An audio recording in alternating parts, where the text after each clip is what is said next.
Assalamualaikum warahmatullahi wabarakatuh. Di dalam podcast Bocor Halus Tempo membeberkan bahwa koalisi Ridwan Kamil Suswono semakin kocar-kacir. Dan ini dibuktikan yaitu Partai Nasdem menarik diri dalam koalisi Kim Plus ya. Bahkan ada statement yang dibocorkan di dalam podcast Bocor Halus Tempo, mereka lebih memilih sampah daripada mendukung Ridwan Kamil. Petinggi Nasdem cerita nih, kalaupun Nasdem ini memilih antara sampah dengan RK, Nasdem akan memilih sampah. Saking keselnya itu sama RK. Karena ini ada hubungannya dengan Pilgub 2018. Jadi dulu Nasdem ini keluar puluhan miliar untuk mendukung Ridwan Kamil karena butuh beli partai kan waktu itu. Tidak salah kan. Dan Nasdem menjadi partai pertama yang mendeklarasikan Ridwan Kamil sebagai cagup Jawa Barat. Nah begitu terpilih, RK ini kayak burung merak itu loh. Jadi ditelepon susah dan lain-lain. Dan emang burung merak bisa ditelepon? Sehingga memperlihatkan tidak solidnya koalisi Kim Plus ini. Bahkan salah satu kader Nasdem ya mengungkapkan sudah memberi dukungannya kepada pasangan Pramono Rano. Oke, saya tidak melawan apa yang dijadikan keputusan oleh partai untuk mendukung Ridwan Kamil. Tetapi saya bertanggung jawab terhadap orang-orang yang pernah bersama-sama pilih saya dari kurun waktu yang sangat lama di belakang. Ini harus tetap saya perjuangkan. Saya ketok pintu satu lagi. Ternyata saya diterima di sana, dan ini yang kami harapkan, adanya keterlibatan aktif masyarakat memberikan informasi kepada kami.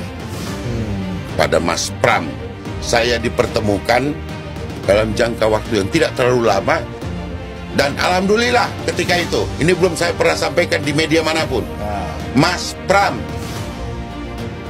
menyampaikan kepada saya pada pertemuan itu, Bang Bestari, bantu saya di sini. Sebagai apa? Konsultan, kasih tahu saya apa yang harus kita lakukan bersama-sama untuk Jakarta ini. Mas Pram meminta abang sendiri langsung. Mas Pram meminta langsung. Saksinya ketika itu adalah Bang Prasetyo Edi Marsudi. Ini parah nih. Politik itu memang yang gembira ya, yang paling keren. Kemarin senyum, ada mantan presiden kita Pak Jokowi memberikan dukungan atas dasar rekam jejak dari RK. Hari ini saya justru senyum sampai tertawa gitu.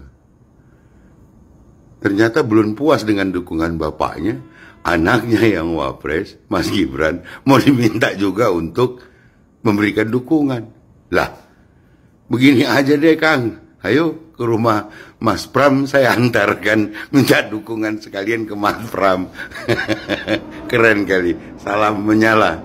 Sehingga ini memperjelas bahwa Ridwan Kamil dan Suswono semakin ditinggal oleh koalisi Kim Plus, salah satunya yaitu Partai Nasdem. Jadi tidak heran jika kemarin ya Ridwan Kamil bertemu dengan Mulyono dan juga bertemu dengan Prabowo tidak lain adalah menggalang kekuatan supaya Mulyono yaitu mengkampanyekan Ridwan Kamil. Dan sampai akhirnya Mulyono ini menjadi bahan olok-olokan netizen di sosial media. Bapak Ibu bertanya kepada saya, jawaban saya rekam jejak.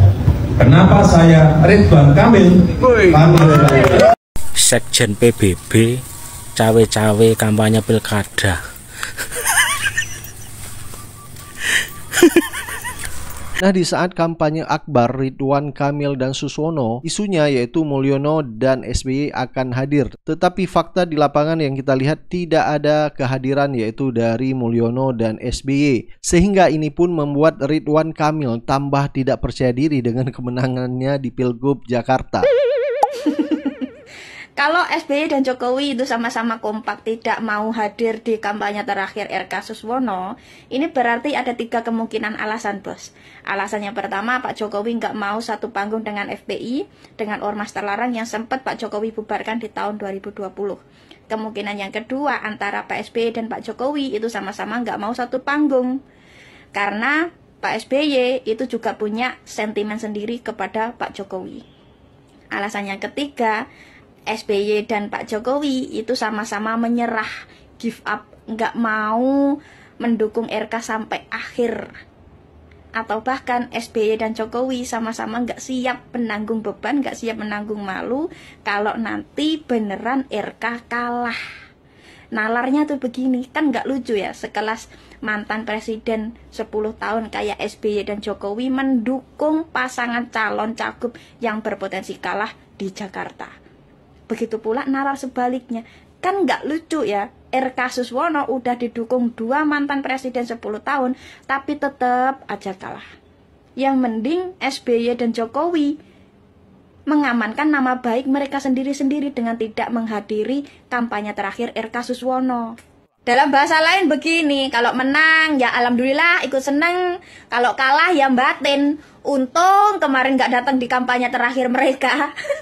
Bahkan Marwar Sirait pun harus menjadi juru kampanye Ridwan Suswono sampai melakukan provokasi menebar isu SARA dengan mengatakan bahwa pemilih non-muslim akan meninggalkan Pramono Rano karena dianggap Anies Baswedan mendukung Pramono Rano. Saya dengar Mas Anies mendukung Pramono Anung, betul? Itu membuat kita tambah semangat, betul lah? Kita lihat lebih kuat PDI Perjuangan atau Anies atau Ridwan Kamil yang didukung oleh Jokowi dan Prabowo. Kita lihat biar jelas. Setuju? Jadi kalau Mas Anies ada di sana, itu bukan buat kita grogi, tapi itu membuat kita tambah semangat. Kemudian pemilih-pemilih non-muslim mulai meninggalkan Rano Karno karena didukung Anies. Betul meninggalkan Pramono karena didukung oleh Anies. Banyak netizen menganggap statement dari arah ini bisa menjadi polarisasi di tengah Pilgub DKI Jakarta, berpotensi akan terjadi perpecahan antar umat beragama di Jakarta gara-gara menebar narasi isu SARA. Lihat tuh komentar Bapak itu. 2024 masih pakai rasis. Pak, anak Abah sama Ahoker udah jadi satu. Mereka udah tahu mana yang terbaik. Gak usah pakai rasis lagi. Kok begini bisa jadi menteri ya? Banyakin Pak makan saksang. Kita sadarlah, pilkada tahun ini itu udah disetting kalau yang maju itu adalah orang-orang yang dekat dengan Mulyono. Semua partai mereka borong, semua partai mereka ambil. Kita hanya dikasih pilihan antara kotak kosong atau calonnya mereka. Itu sebelum putusan MK yang hampir mereka batalkan juga. Jadi nggak heran ada sejumlah daerah yang diusung satu partai melawan 12 partai. Hal-hal kayak gini yang perlu kita tumbangkan, biar demokrasi kita itu pulih kembali, nggak kayak gini, rusak berantakan. Pilkada kali ini akan menjadi sejarah, di mana ada satu partai melawan 12 partai plus presiden dan mantan presiden. Kalau sampai satu partai ini menang, akan mengukir sebuah sejarah di mana ada satu partai mempermalukan 12 partai plus presiden dan mantan presiden. Biarpun sulit, karena juga pasti ada campur tangan kekuasaan. Tapi saya yakin, rakyat Jawa Tengah itu pinter. Memilih pemimpin yang mampu memperbaiki Jawa Tengah. Gak cuma omon-omon. Ingat ya kawan, yang bekerja itu orang yang kalian pilih. Bukan siapa yang mendukungnya, oke? Ya, kampanye pilkada sudah selesai. Masuk hari tenang. Saatnya untuk rakyat semua yang punya hak pilih dan berniat memilih untuk merenungkan siapa yang mereka pilih sebagai pasangan calon wali kota, bupati, dan gubernur. Saya kira mungkin kita berpendapat tidak ada hubungannya dengan hidup kita, tapi salah, karena pemimpin yang Anda pilih akan menentukan seperti apa wilayah Anda. Ya, pemilihan kepala daerah kali ini memang bisa dikatakan paling rusak lah dibanding sebelum-sebelumnya. Karena apa? Karena cawe-cawe kekuasaan di mana-mana. Daerah yang paling parah itu ada di Sumatera Utara, di Lampung, Banten, DKI Jakarta, Jawa Tengah, Jawa Timur, di Kalimantan Timur, di Sulawesi Utara, daerah-daerah di mana ada kepentingan Mulyono dan oligarki, serta para politisi jahat yang maunya membajak demokrasi. Demokrasi itu bukan cuma hasil, demokrasi itu juga proses.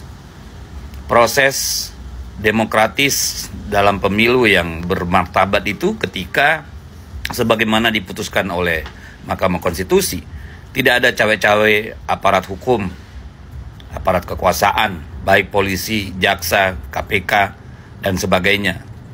Tidak ada cawe-cawe ASN, PJ, dinas, sampai kepala desa.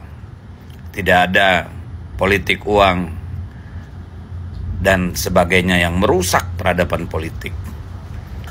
Ya, ini mungkin kutukan buat kita karena menghadirkan seorang pemimpin yang megalomania yang menjadikan NKRI, Negara Kesatuan Republik Indonesia, selama 10 tahun menjadi negara konten dan republik influencer, yang kemudian dipadukan dengan sikap yang seolah-olah populis,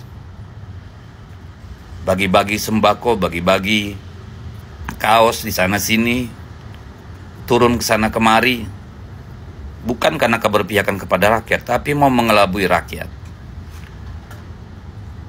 Betapa kacau balaunya pengelolaan sumber daya alam kita, karena semuanya dibagi-bagi kepada oligarki, para naga-naga. Semuanya ditumpangi, apakah itu hilirisasi, food estate. Semua ditumpangi kepentingan pribadi, bahkan IKN. Ini emang gila sih, Soeharto saja tidak segila itu. Belum ada pemimpin yang kemaruknya luar biasa seperti sekarang ini, jahatnya luar biasa. Influencernya jutaan, ya, luar biasa. Semua bisa dibeli dan dikendalikan. Karena apa? Elit-elit kita itu semua pragmatis, pengen dapat jabatan, dapat uang, dapat proyek, nggak peduli institusinya rusak, nggak peduli undang-undang ditabrak, tidak peduli etika dan moral. Tapi ya sudah, mari kita lihat nanti akhirnya seperti apa.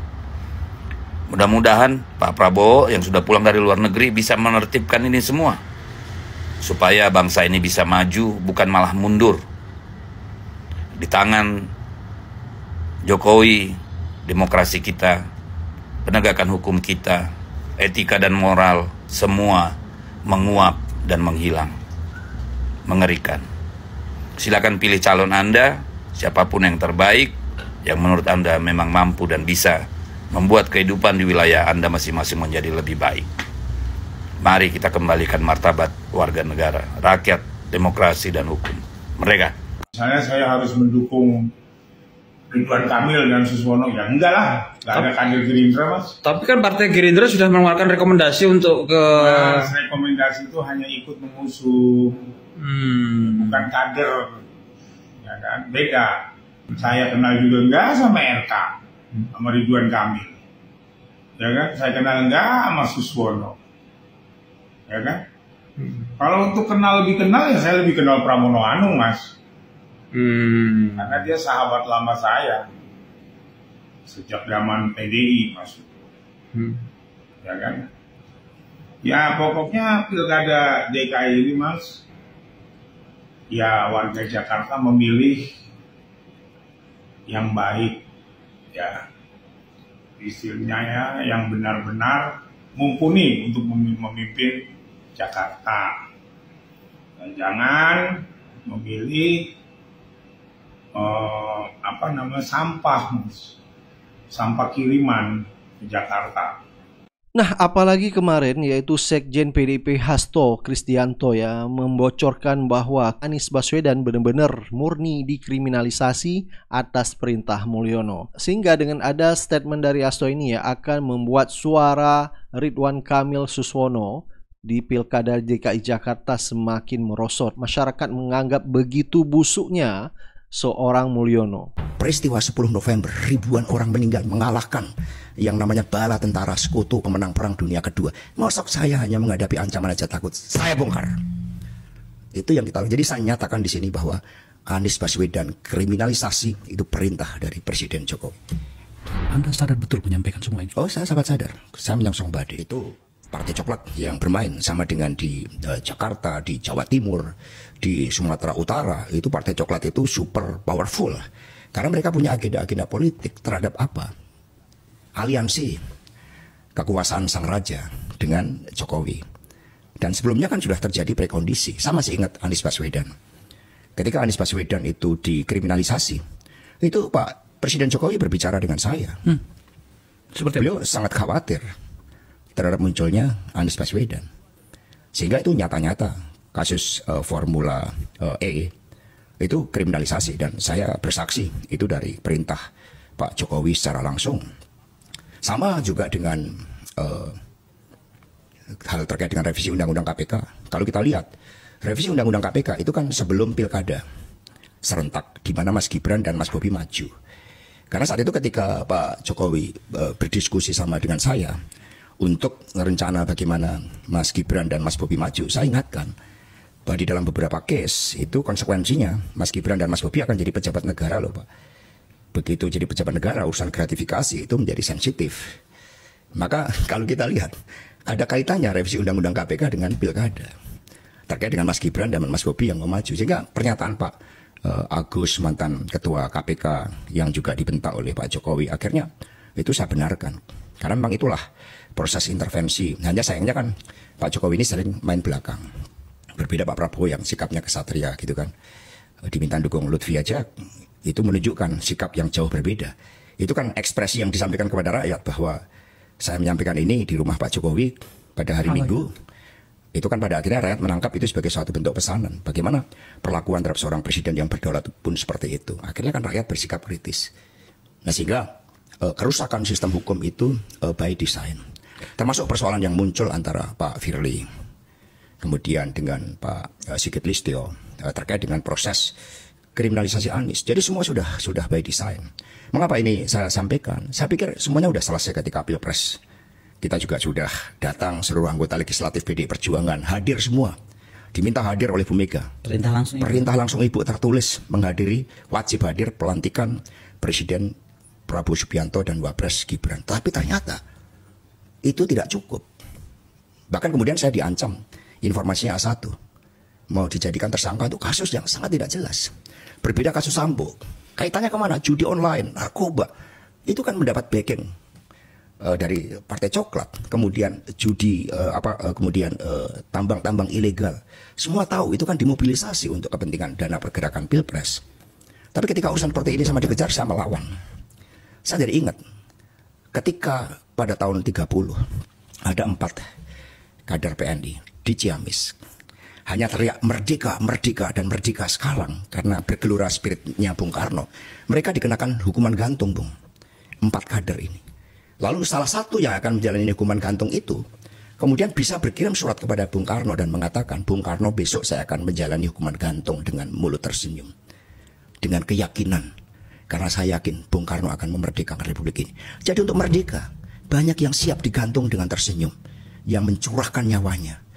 Peristiwa 10 November, ribuan orang meninggal mengalahkan yang namanya bala tentara sekutu pemenang Perang Dunia Kedua. Mosok saya hanya menghadapi ancaman aja takut. Saya bongkar. Itu yang kita lakukan. Jadi saya nyatakan di sini bahwa Anies Baswedan kriminalisasi itu perintah dari Presiden Jokowi. Mas Hasto, saya yang sedang menata pikiran saya mendengarkan ini. Karena sedikit banyaknya dan beberapa bagian kita bersama, saya terlibat di dalam proses-proses Pak Jokowi naik kekuasaan. Tapi sejujurnya saya tampaknya tidak cukup siap mendengarkan semua apa yang Anda katakan ini.